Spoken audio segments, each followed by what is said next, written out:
Welcome everyone to this new MODX and Montage Moessieurs video. Today I'm going to explain everything you need to know to effectively use the system effects. If you haven't seen my insert effects video, I encourage you to check it out.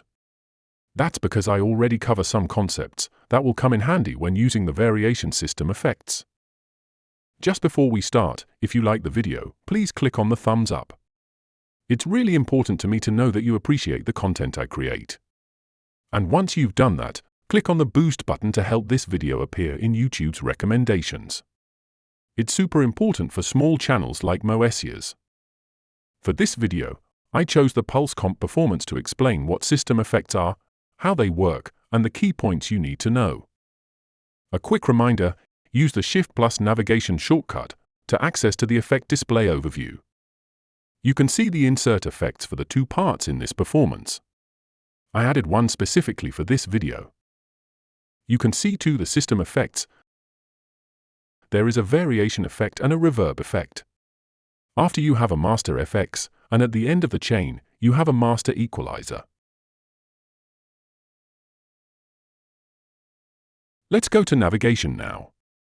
Ensure to be at the common level, since the system effects are above the parts, they apply to all parts. Let's go to the variation effect here in navigation screen, and to explain how it works, let's switch to the routing view. The first concept you need to understand is that all the 16 parts, as you can clearly see in the diagram,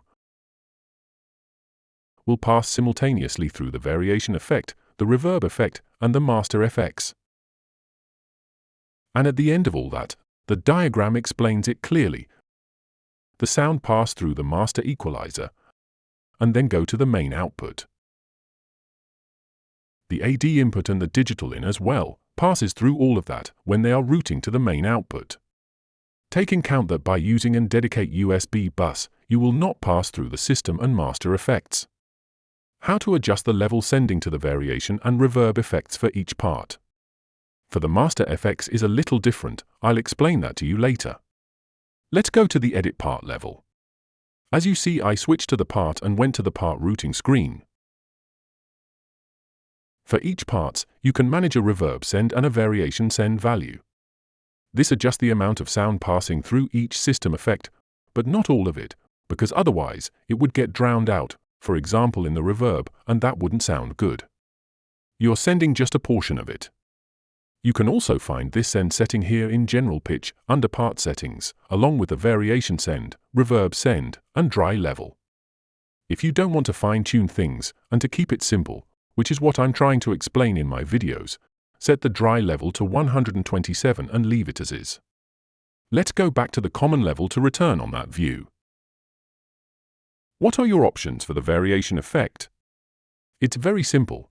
That's why I encourage you to watch my insert effects video. You'll find the same choice here as in the insert effects, except that instead of applying them to the core of the part, you can set for each part a send value, as we just saw. I'm not going to spend too much time on that. One important difference about the reverb choice. For insert or variation effects, you have these 5 reverb type. However, when you use the system reverb effect, you'll see that we have many more choices. HD stands for high definition. It's a high-quality reverb. There's the Reverb X. That effect was released with the SPX 2000 multi-effects processor in 2003. There's the R3 coming from the Pro R3, and there's the SPX Reverb 2. The Space Simulator lets you create really cavernous, spacious effect if needed, like a stadium. To finish, the Shimmer Reverb, which has a very distinctive sound, is also only available as reverb system effect because it requires a lot of processing power. Those are all the choices you have for your reverb. You can notice that there is not the gate and reverse reverb, available only as insertion or variation effects. And then, it's in the way about insert effects to edit your reverb in details.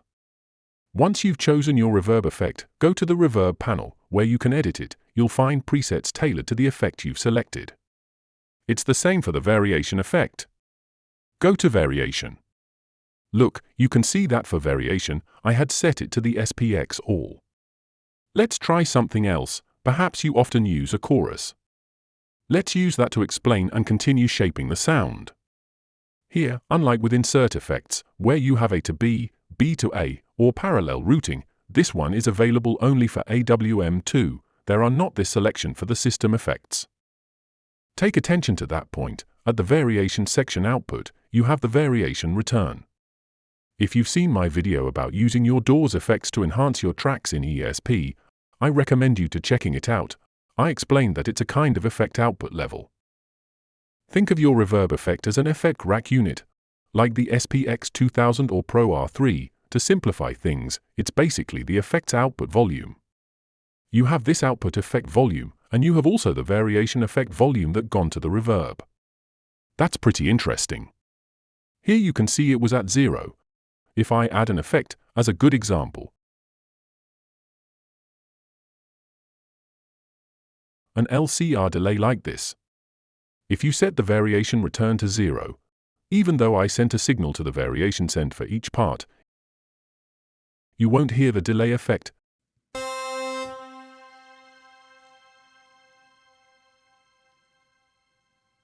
It lasts a while with the shimmer reverb.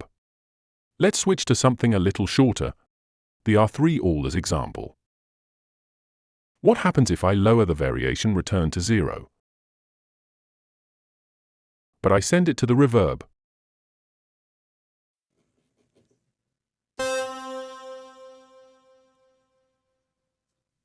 You can hear the delay. I didn't send any delay to the master output, but I did send some to the reverb effect.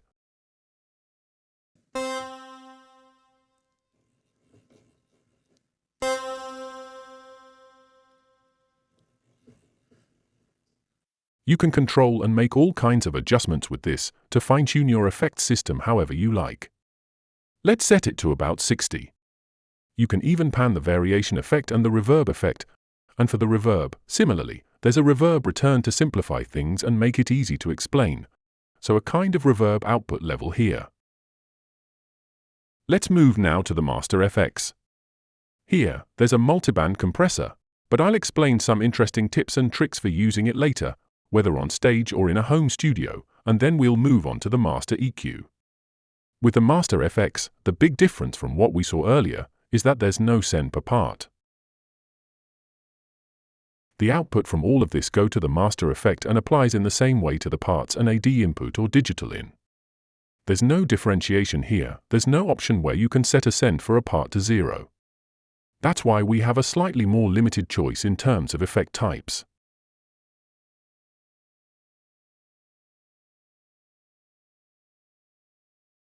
There is one delay and a compression distortion delay.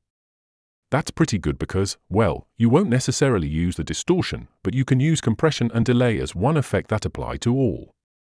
There are more compressors type, that's normal, it's an end-of-chain effect. For the lo-fi, there are two choice. You can find close all the tech effects choice too. And under MISC, you have 4 choice, it's a bit more limited. I'm going to switch back to a compressor. Let's use the 376, a really good one. There are also presets choices. If you want to edit it, go here. And to finish, the sound gone to the master EQ. You can turn it on or off.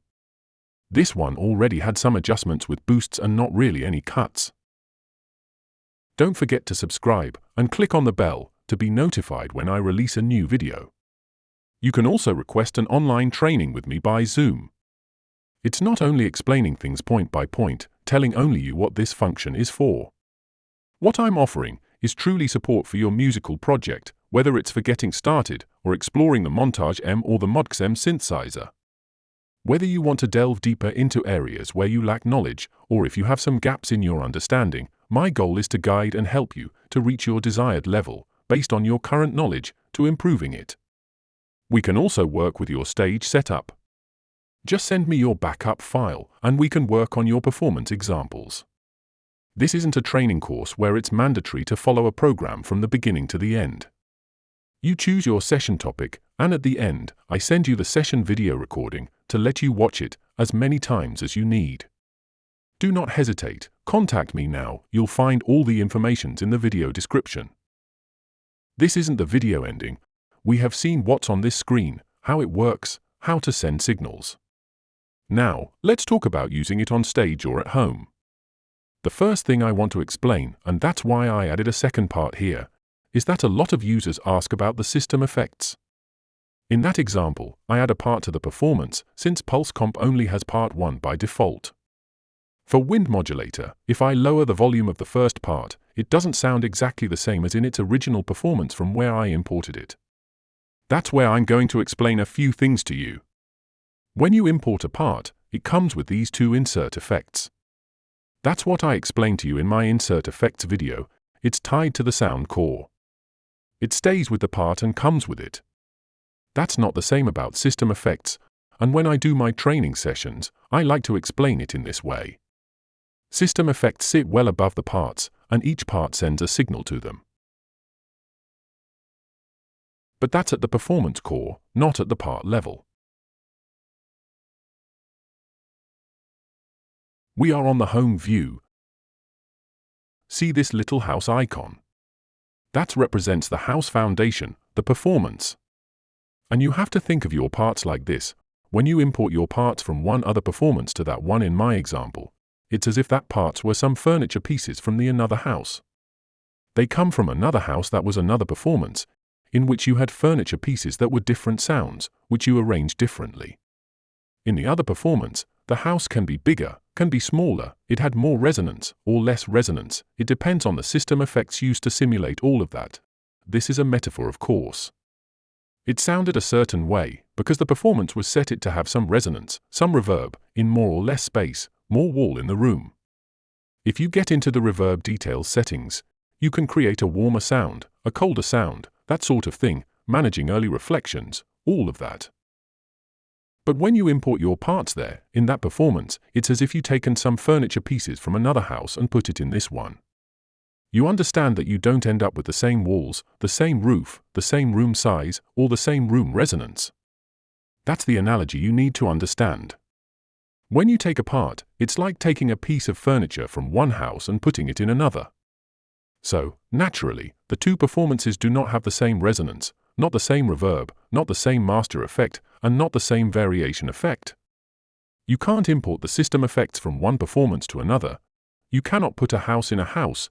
You import furniture pieces that here are the parts. That's where you'll need to make adjustments. It might not be the same reverb. For the parts you added, you might need to adjust the reverb send so it starts to sound a little like the other one. The second piece of advice I always give is, before you say, I'll choose a performance with a certain sound, and then I'll import other parts. Try to think in your workflow, I want a synth sound. I'll search for my synth sound using the category search. Okay, I'll test it out, play a single parts if necessary, I'll listen.